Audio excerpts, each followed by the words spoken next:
Barbara, benim Annemarie, benim Andeli Elmanja Olan, ancak Maastricht, ben çoğu zaman İngilizce konuşuyor.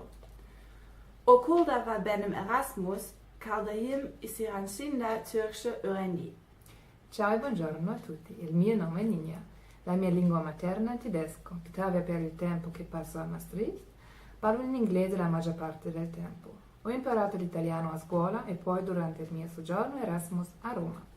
Però io non ho intenzione di condurre il resto di questo video in italiano per una migliore comprensione di tutti. Wir haben uns für dieses Video das Buch Pathways to Multilingualism von Tara Williams-Fortune und Diane Terry ausgesucht. Wir geben euch heute einen kleinen Einblick in die Inhalte von Kapitel 3, Paying Attention to Language, Literacy, Language and Academic Achievement, geschrieben von Myriam Met. Warum haben wir uns diesen Text ausgesucht? Als Studenten, die nicht auf ihre eigene Muttersprache studieren, sondern auf Englisch, besteht für uns besonderes Interesse, dem Prinzip der English Media Instruction genauer auf den Grund zu gehen. Die im Text angeführten Gedankengänge, wie zum Beispiel der Gebrauch von einem großen Vokabelrepertoire, wie auch das Hörverständnis, sind ein ziemlich wichtiges Element in der Spracherziehung. In the field of language education, Myriam Met focuses the part of immersion education. Immersion education serves as a highly successful way to multilingualism. This article focuses on the evolution and perspectives of practices within language immersion education and showcases on international rosters of scholars who offer theoretical perspectives, research, and empirical studies on teaching, learning, and language development in immersion programs. The collection of studies and discussions represents three branches of immersion education. First, the foreign language. Second, the bilingual language. And three, the indigenous immersion of programs. Each branch has its unique dynamics to address, and such dynamics must be carefully considered, particularly in the interpretation of research findings. Especially concerning the concept of immersion education, Met emphasizes the importance of literacy skills from L2, so the language a person speaks not being the mother tongue, which should transfer to skills in L1, the mother tongue. The final goal of immersion is the attainment of L1 literacy and the development of L2 skills with the highest priority. Literacy in this regard serves as a tool for gaining, storing, interpreting, and retrieving information, as well as making students autonomous and independent learners.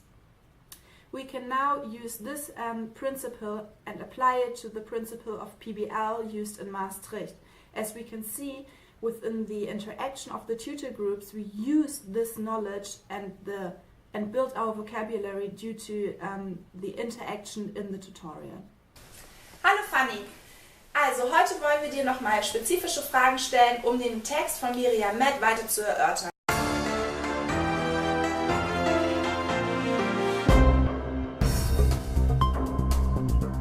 Das erste Thema, was wir ansprechen wollen, ist der sogenannte Immersion Classroom. In Bezug auf Maastricht, kannst du uns vielleicht erzählen, was du über die Einführung des Immersion Classrooms denkst oder inwieweit, dass du zum Beispiel das in Maastricht schon empfindest, dass es da ist, dass zum Beispiel, dass nämlich Sprache und Kontext ineinander übergehen, während du in der Uni bist?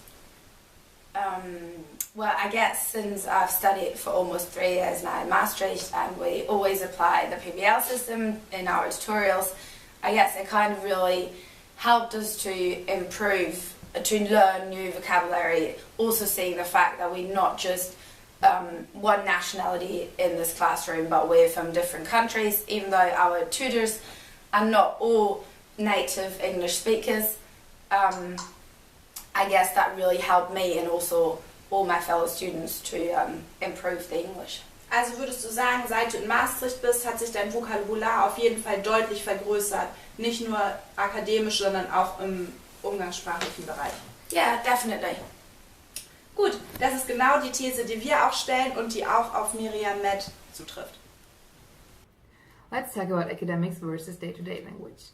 Academic language implies that an in-depth knowledge of technical vocabulary entails knowledge about the actual content or topic itself. The usage of highly significant terms automatically includes the knowledge about the term's meaning and the context it originated from. In contrast to academic language, spoken social language is highly contextualized. Yeah, so let us think about an example. For instance, if you take the term multiculturalism, we all know this term from the media and it's highly discussed within the field of European politicians.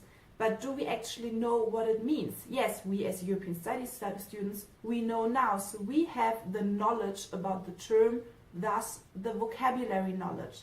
But do people in other countries who do not study in the field of social sciences know what this term actually means? And does that mean they cannot consider this word as being part of their vocabulary? Okay, die nächste Frage ist in Bezug auf wissenschaftliche Texte und deren Verständnis. Denkst du, dass du wissenschaftliche Texte von jedem Genre gleich verstehst oder dass du Unterschiede machen musst?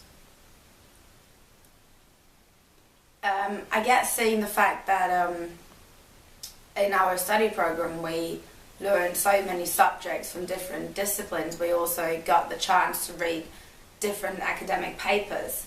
And of course there's always a difference if you have literature that is based on mathematical backgrounds or rather scientific papers, and I would say it's quite difficult to switch between them, but it also helped me to see the differences and to actually understand all of these texts. Ja, gerade in Economics hat man gemerkt, dass man 2-3 Wochen brauchte, bis man verschiedene Terms kannte und das Vokabular sich dementsprechend angepasst hat. Yes, definitely. Thanks to Fanny, who already gave us an introduction about the role of vocabulary. What is important about our next point of the role of vocabulary? Vocabulary is a critical element in language and literacy. Vocabulary is defined as knowing the meaning of words, not just nouns, not just dictionary definitions, but also the context in which words are used. It plays a role how they are used, how they are similar to and different from synonymous words. Recall all the vocabulary lists we had to suffer from while doing school, learning by heart so many vocabulary without any syntactic relationship. Met's text shows the opposite and underlines the importance of the contextualization of terms. Readers should know at least 95% of the words encountered in a text in order to completely and fully understand the content and meaning of words. As Met stated, the good knowledge of a foreign language makes it more attractive to further study one's linguistic skills. Opposed to this, unknown words or the inability to read may hamper, for example, children from learning another foreign language, because studying remains much less attractive when reading already seems so complicated and incomprehensible. In her description of linguistic acquisition, Met speaks about the Matthew effect for L2 readers, which in this present study represents that the rich indeed go richer in acquisition of explicit semantic knowledge pertaining to touched lexical items. Consequently, with the increases in L2 reading proficiency, readers also had correspondingly larger passage size vocabularies. So let's apply those last findings to our interviewee, Fanny. Okay. Die letzte Frage ist in Bezug auf das Textverständnis. Myriam Met, wie vorher erklärt, hat gesagt, dass man einen Text nur verstehen kann, wenn man mindestens 95% der Vokabeln kann. Nun haben wir aber aus Erfahrung gemerkt, dass es auch mit weniger geht. Würdest du damit übereinstimmen?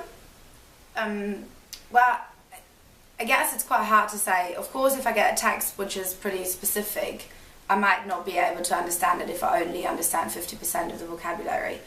However, if it's quite general and I know what the text is going to be about, at least in broad terms, I might be able to understand it even though I'm missing a few vocabularies.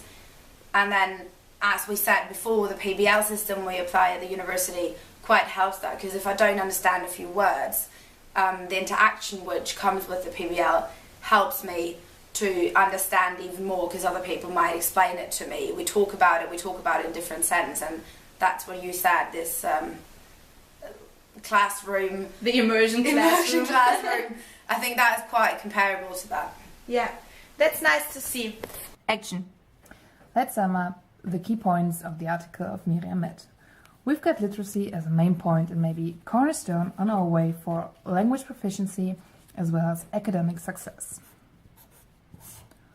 What do we need for that? Exactly, we need a lot of vocabulary knowledge, a high repertoire of vocabulary, because this gives us the ability to actually read text, articles and stories, which further motivates us to go for another language. We don't have to stick with L1. Why don't learn L3, L4, L5, L6, L7 and become multilingual?